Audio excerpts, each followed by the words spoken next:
Gold, trusted gold buyers. మీరు తాకట్టు పెట్టిన బంగారాన్ని విడిపించి ఈ రోజు ఉన్న మార్కెట్ ధరకు కొనబడను.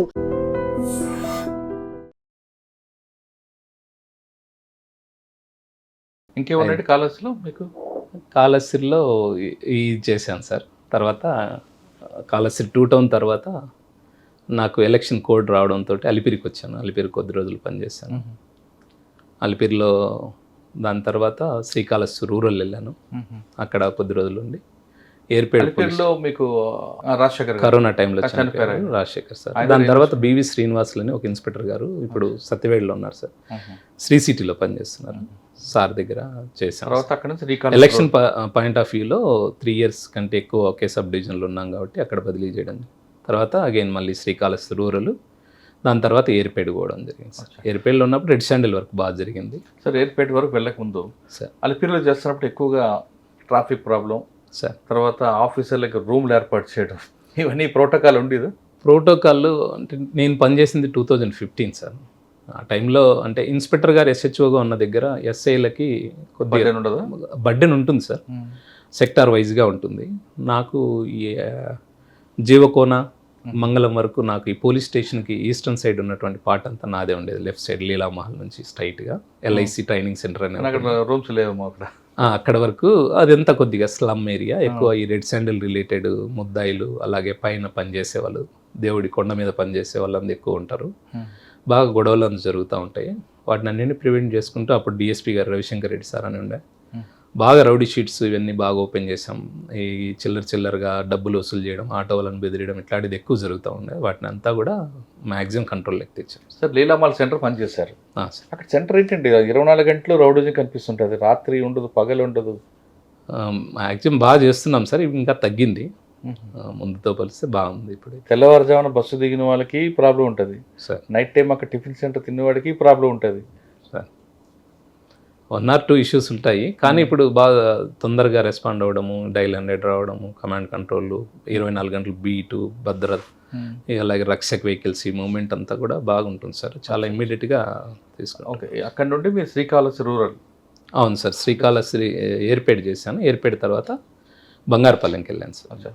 ఏర్పేటలో మీకు చెప్పండి, మీకు అసలైన అక్కడ వారు అక్కడ స్టార్ట్ అయింది కదా. ఏర్పేడు అంటే ఎయిర్పోర్ట్ అందు ఉంటుంది కాబట్టి కొద్దిగా ప్రోటోకాల్, VIPs మూమెంట్ అంది ఎక్కడ మీకు ఎదురైంది అంటే అప్పుడు రెడ్ శాండిల్స్ అంటే మాకు ఈ ఫారెస్ట్ ఏరియా ఉంది సార్. కొద్దిగా ఈ back side Venkatagiri towards Venkatagiri మనం వెళ్ళేటప్పుడు శ్రీకాళహస్తి, బీవీపురము, గొల్లపల్లి, అలాగే ఆ పైన ఉన్నటువంటి గ్రామాలలో కొద్దిగా అక్కడ కూడా కొద్దిగా రెడ్ శాండిల్కి అంటే ఎంట్రీ అంటే అటువైపు ప్రాంతం ఇటు కూడా ఉందా? ఇక్కడ ఏం లేదు సార్, ఈ సైడ్ ఏం లేదు.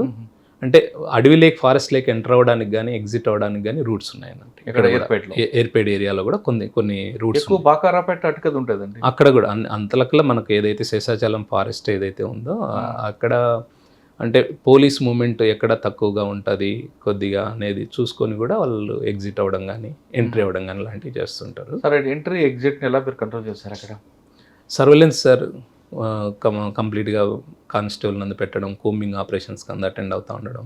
వచ్చిన ఇన్ఫర్మేషన్తో ఏర్పేటలో ఉన్నప్పుడు ఎక్కువ చెన్నైలో ఉన్నటువంటి గోడౌన్స్, దానికి సంబంధించినటువంటి అక్కడ ఎక్కువ సీజ్ చేయడం జరిగింది సార్. అప్పుడు ఉన్నటువంటి ఇక్కడ ఏర్పేటలో పనిచేస్తున్నప్పుడు పుష్ప లాంటి వాళ్ళు ఎవరైనా ఎదురుపడ్డారా? ఉన్నారు సార్. అంటే కొన్ని కేసులలో అరెస్ట్ చేయడం కూడా జరిగింది. అంటే మా పరిధి కాకపోయినా కొన్ని సబ్ డివిజనల్ పరిధిలో ఉన్నటువంటి ఆఫీసర్లు అందరూ ఉమ్మడిగా ఇంతవరకు చూడండి. స్మగ్లింగ్ చెప్పండి, అక్కడ సినిమాలో చూడండి స్మగ్లింగ్ జరిగేది అక్కడ? అంటే సినిమాలో లాగా పోలీసులు చేసినప్పుడు కానీ, పోలీసులు ఎదురుపడ్డప్పుడు కానీ తిరగబడము ఇలాంటిది కొన్ని సందర్భాలలో ఉంటుంది. కొన్ని సందర్భాలలో చాలా క్విక్గా అక్కడ నుంచి ఎస్కేప్ అవ్వడానికి ప్రయత్నం చేస్తారు. ఓకే, నేను అంటుంది అది కాదు. వాళ్ళు పాల క్యాన్లలోని లేదా కిందన ఒక ట్రాక్, ఒక లాకర్లా చేయించుకొని తేవడం అలాంటివి ఎదురుపడి ఉన్నాయి సార్. ఉన్నాయి.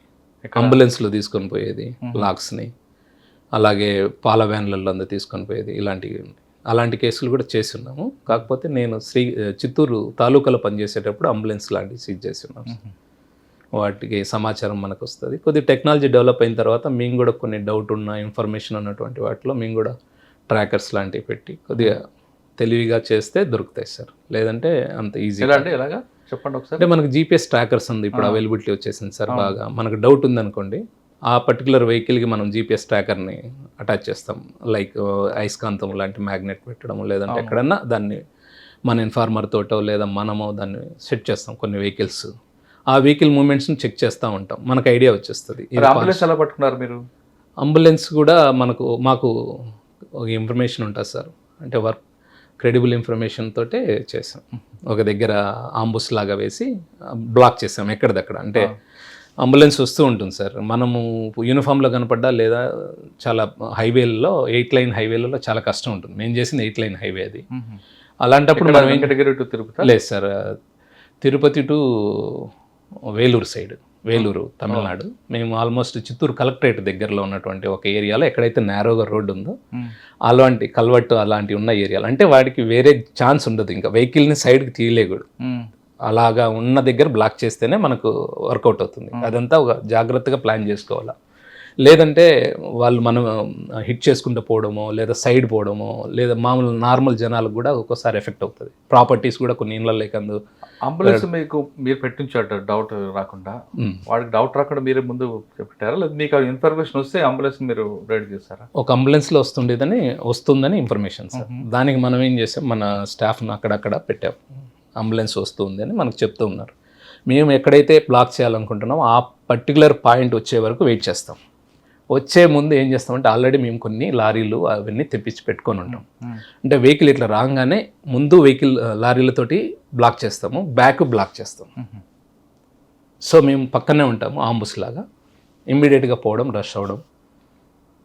అందరినీ దాంట్లో కూలీలు కూడా కూర్చొని ఉన్నారు, మేము పట్టుకున్న దాంట్లో దొంగలతో పాటు కూలీలు కూడా ఉన్నారు.